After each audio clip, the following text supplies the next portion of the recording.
Sostenibilità, è questa la parola chiave del Salone Nautico 2023, arrivato alla sua quarta edizione. Qui all'Arsenale di Venezia, luogo dove tradizione e storia si incontrano. È proprio in questi spazi che un tempo gli arsenalotti costruivano per la Serenissima imbarcazioni in legno, con i tronchi provenienti principalmente dalle montagne del Veneto. E oggi qui si è per parlare principalmente della sostenibilità che i cantieri nautici, soprattutto del territorio veneziano, portano attraverso principalmente tre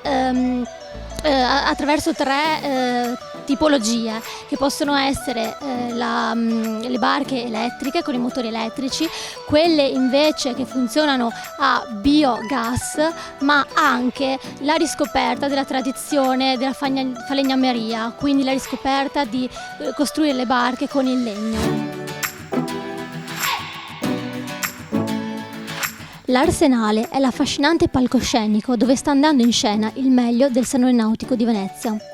Il luogo per eccellenza del saper fare artigiano, dove un tempo gli arsenalotti realizzavano per la Repubblica Serenissima le imbarcazioni e i remi con i fasciami di legno che provenivano dalla montagna veneta, in particolare dal bosco del Canstiglio, che era considerato la foresta del remo. Ed è proprio in Arsenale, luogo tra i più storici della città, che tradizione e innovazione si incontrano con un'attenzione sempre più rivolta al green e all'ecosostenibile. L'attenzione all'ecologico parte proprio da Venezia, città che si è candidata ad essere capitale mondiale della sostenibilità. Nell'anno della prima Biennale della Sostenibilità, il Salone Nautico ha deciso di dedicare in particolare la seconda giornata a questo tema, incrementando sempre più l'attenzione. Durante la mattinata odierna, infatti, si è tenuta ai piedi del sommergibile Dandaro la cerimonia di consegna della bandiera blu 2023 ai gestori degli stabilimenti balneari del Lido di Venezia da parte del Comune di Venezia.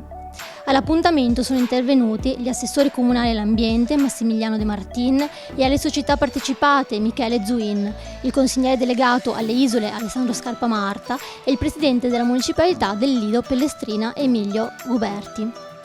Oltre al Lido hanno ottenuto riconoscimento anche le spiagge di Chioggia, Jesolo, Cavallino, Treporti, Eraclea, Caorle, Rosolina, San Michele al Tagliamento e Porto Tolle.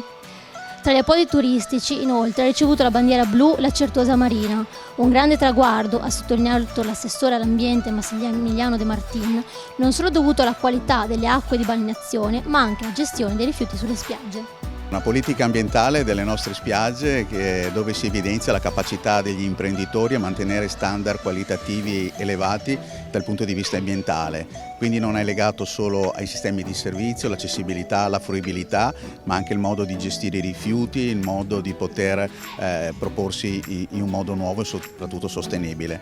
Dal 2019 invece per la prima volta con questa amministrazione siamo riusciti a portare anche la seconda bandiera blu che viene data ai diporti, prima non c'era, grazie al Vento di Venezia che si è impegnato per poter raggiungere anche questo obiettivo, ma soprattutto è stato uno stimolo per la città perché in fase di pianificazione urbanistica comunque mettiamo, laddove si pianifica in prossimità di un diporto o di un approdo marino, anche tutte le normative della FEE, cioè la federazione che determina poi gli standard della bandiera blu. Tra gli eventi che si sono tenuti nella giornata odierna, anche un focus su come difendere e preservare le coste dall'innalzamento dei mari, dal titolo Il Mose e gli altri, la difesa delle mareggiate nel mondo.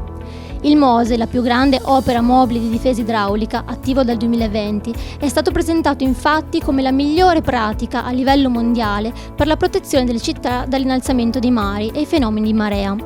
Durante il convegno è stato presentato il percorso fatto in questi anni che ha reso Venezia una città più sicura e un modello per altre realtà in giro per il mondo che devono affrontare problemi analoghi.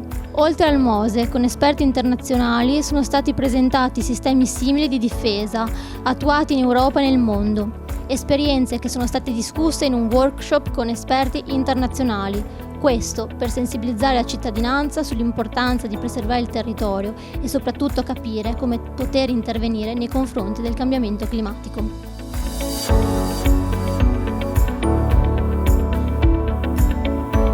L'Arsenale rivive in queste giornate grazie all'ospitalità della Marina Militare di Venezia, un luogo di storia, ha detto l'ammiraglio di divisione Andrea Petroni, comandante dell'Istituto di Studi Militari Marittimi di Venezia. Questo evento fieristico viene ospitato appunto all'interno dell'antico arsenale di Venezia, sede di quella che è stata il primo embrione di industria moderna, industria cantieristica, laddove appunto venivano costruite le navi, espressione del potere marittimo, ma anche della potenza commerciale e politica di questa splendida città. La Marina si è resa disponibile e ha risposto prontamente all'iniziativa dell'amministrazione comunale per ospitare questo salone nautico, questo evento fieristico internazionale estremamente importante, rappresentazione di quello che è il Made in Italy per la cantieristica da diporto, delle tecnologie, l'innovazione tecnologica nazionale, e quindi noi siamo stati ben lieti di accettare questa iniziativa e di proporre appunto verso il mondo, verso questa vetrina internazionale che è anche l'arsenale di Venezia e Venezia stessa per questo tipo di attività.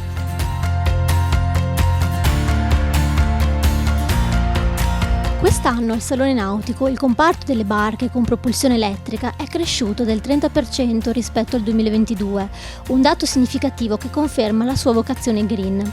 Non è un caso, infatti, se la maggior parte dei cantieri nautici del territorio sono tra i grandi protagonisti che continuano a portare avanti, nei 5.000 metri quadrati a loro dedicati, la tradizione, adoperandosi però nello sviluppare tecnologie all'avanguardia che siano rispettose per il pianeta.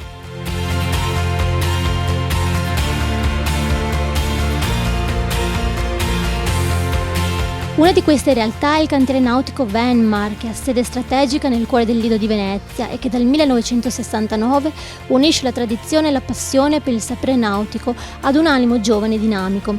Il cantiere del 1993 è guidato da Alessandro Trevisan, che guarda avanti investendo nell'innovazione, senza però tralasciare i migliori insegnamenti della tradizione e i suoi valori, creando imbarcazioni sartoriali che si adattano alle esigenze del cliente.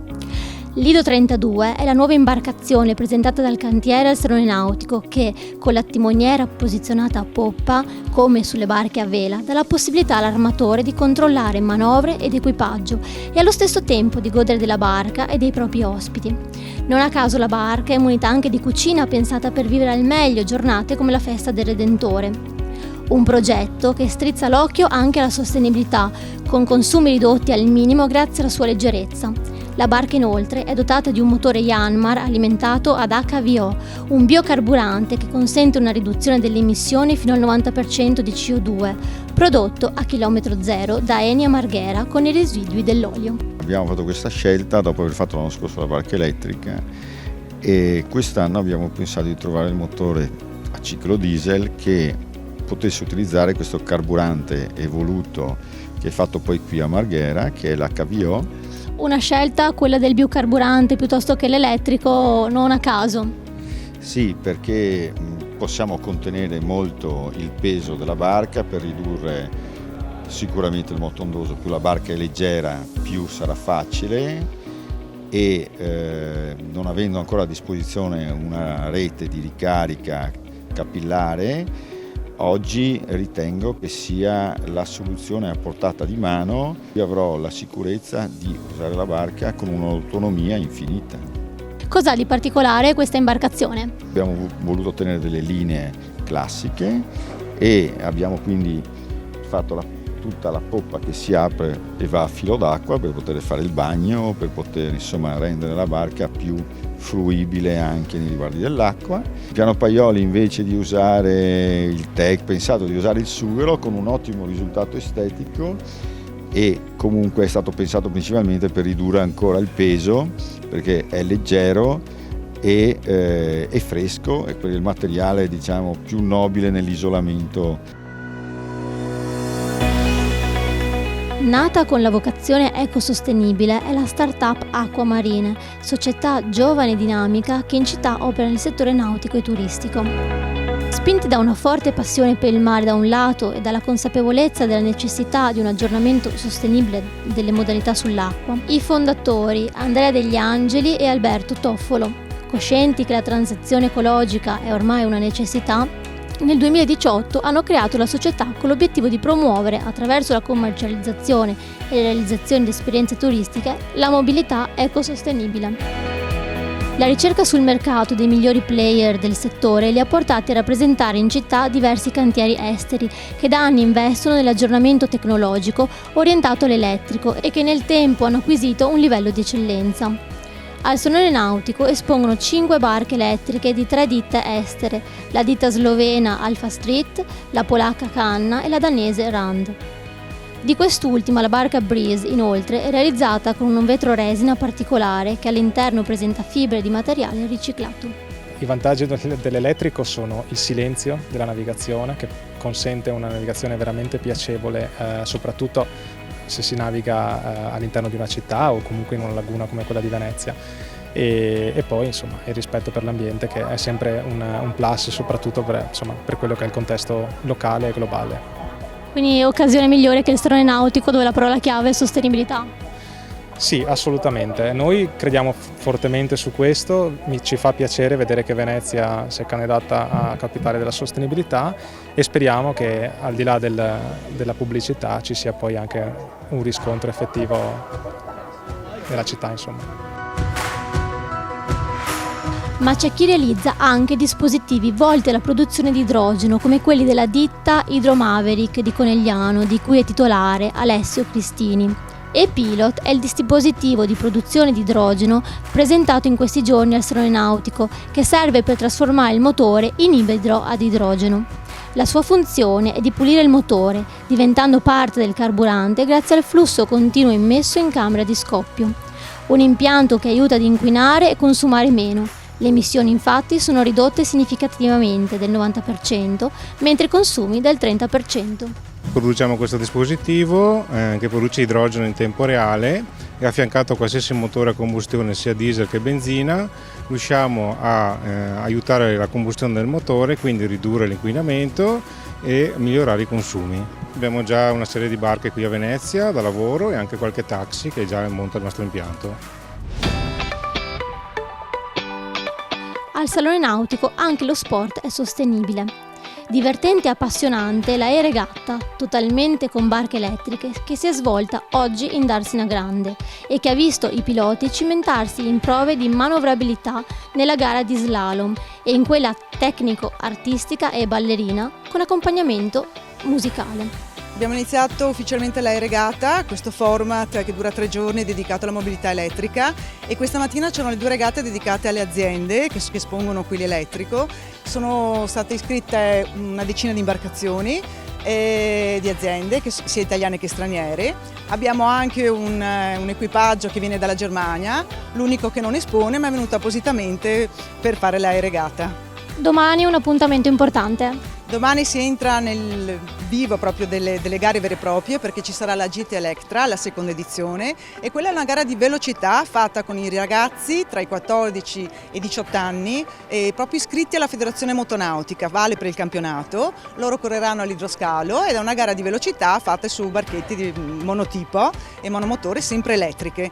Barchette che però corrono anche a 60 km/h, quindi quella è una vera gara di campionato.